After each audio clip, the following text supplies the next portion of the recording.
When was the last time you truly did nothing?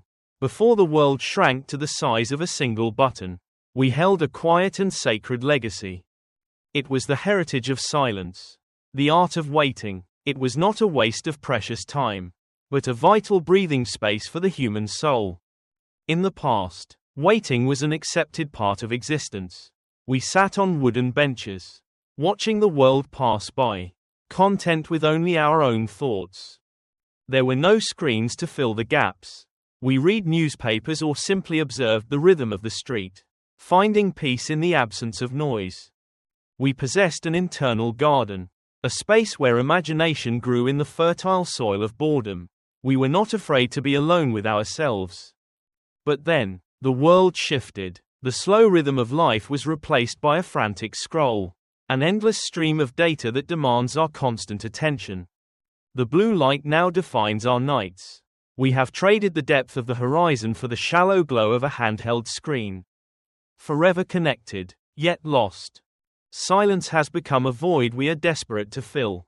We have lost the ability to stand still without reaching for a digital escape from reality. We must look back to move forward. To understand what we have lost, we must remember when time had a physical form and a weight. Welcome to a journey into the heritage of silence, exploring the lost art of waiting in a world that has forgotten how to be patient. In the analog era, communication was a deliberate ritual. Writing a letter required focus, a physical connection between the hand, the ink, and the heart.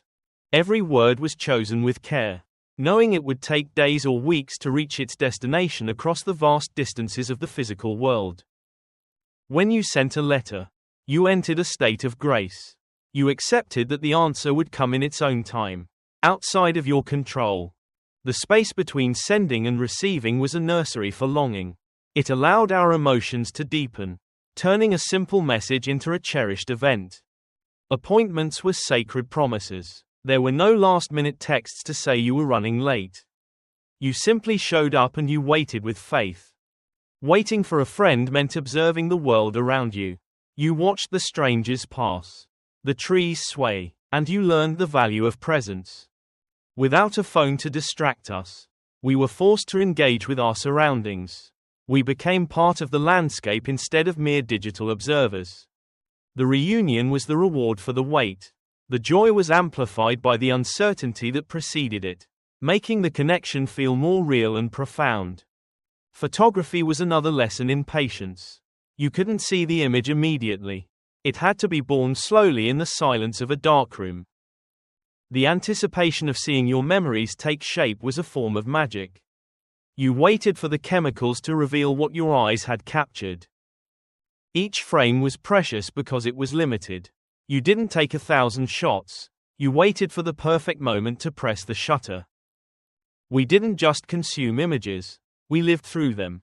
The delay between the click and the print made the memory feel earned and enduring. In that world, time had a texture. It was something you could feel passing. A slow river that invited you to swim rather than drown. Then came the shift. The sound of a dial-up modem was the herald of a new age. A bridge between the physical and the digital. Initially, the internet was slow. We still had to wait for pages to load, for images to render line by line in a stuttering dance. But the speed began to accelerate. Devices became smaller, more portable, and slowly, they began to demand more of our time and our attention. The first taste of instant messaging changed our expectations. We no longer waited for the mailman. We waited for the vibration in our pockets. The rhythm of life began to synchronize with the rhythm of the machine. The barrier between our private thoughts and the world started to dissolve. Deep beneath the oceans, a vast nervous system was being built.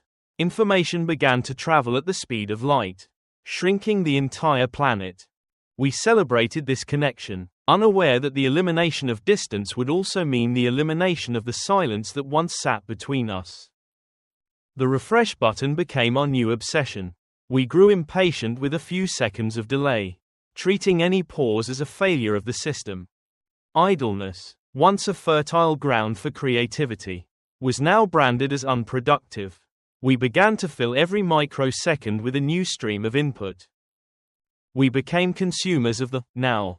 The depth of reflection was traded for the speed of reaction, leaving us breathless in a digital race. We began to fear the silence.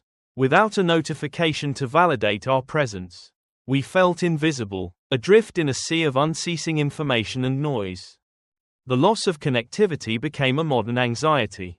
We had tethered our sense of self to the network, losing the ability to just be. Inside our minds, a silent war is being waged. Our brains are being rewired by the constant demand for instant rewards and digital feedback. Every like, every message, every chime triggers a burst of dopamine. We have become addicts to the micro thrill of being noticed by the machine. This constant stimulation keeps us in a state of high alert. We are always scanning, always waiting for the next hit of digital validation. But this comes at a cost. Our cognitive flexibility, the ability to switch between deep thinking and focus, is being eroded by the constant interruptions. By eliminating the wait, we have also eliminated the default mode network of the brain, the state where our most creative ideas are actually born. When we are constantly distracted, our subconscious never has the chance to wander. We lose the daydreams that lead to true human innovation. Our internal landscape is being overcrowded. There is no room for original thought when we are busy reacting to the thoughts of everyone else. Our perception of time has become distorted. Minutes feel like hours when we aren't stimulated. Yet whole days vanish in a mindless digital haze. We are becoming fragile. We have lost the psychological muscles required to endure uncertainty, to sit with a question without seeking an immediate answer. We are trapped in a loop of our own making, chasing a ghost of satisfaction that disappears the moment we think we have caught it. The brain is tired. It was never meant to process this much information, this fast, without the restorative power of a quiet moment's rest. We need the desert of the mind. We need the empty spaces where nothing happens, so that something truly new can finally begin to take root. The creative spark requires oxygen, the oxygen of silence.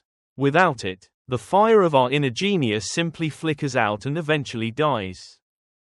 We have become brittle. The slightest delay feels like a personal insult, a disruption of the frictionless world we have been promised by tech. In the end, by running away from the boredom of waiting, we are running away from the very thing that makes us most human. Look around any city street today.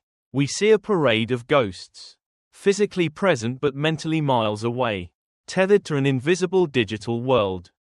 We are suffering from a collective blindness. We no longer see the architecture, the trees, or the faces of the people we pass by.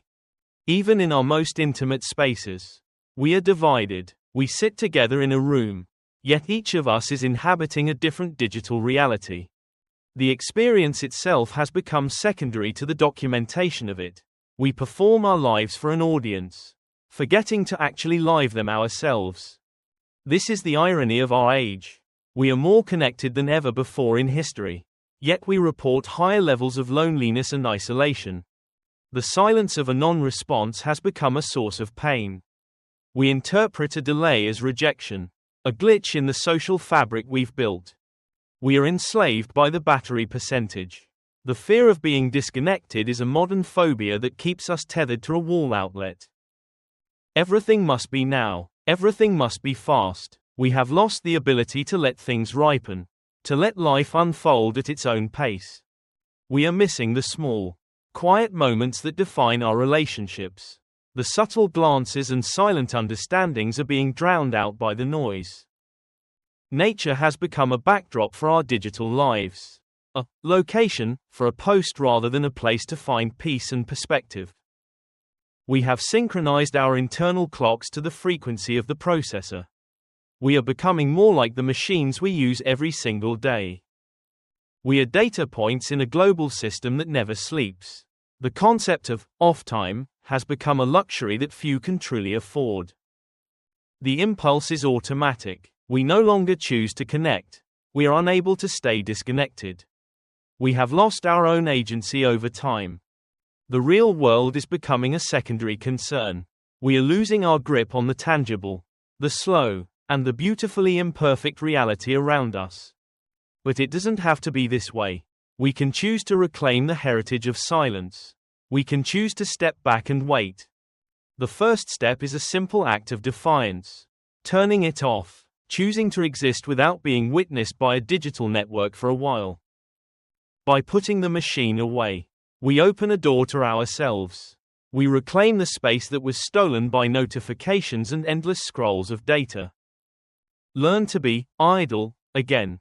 Allow yourself to stare at the clouds, to listen to the wind, and to feel the weight of the air. There is a profound power in doing nothing. It is in these moments of stillness that our internal compass finds its true north once again. Rediscover the physical. Write a letter by hand. Feel the resistance of the paper and the flow of the ink as you share your soul. Real connection happens in the gaps. It is in the pauses between words, the shared silence, and the unwavering presence of being there together. We are the keepers of this legacy. It is our responsibility to teach the next generation that waiting is not a failure, but a virtue. The art of waiting is the art of living. It is the realization that the best things in life cannot be downloaded or streamed instantly. The most beautiful music is not just in the notes, but in the silence between them. Without the pause, the melody would have no meaning. The heritage of silence is still there, waiting for you to reclaim it. Step out of the noise and find your own rhythm again.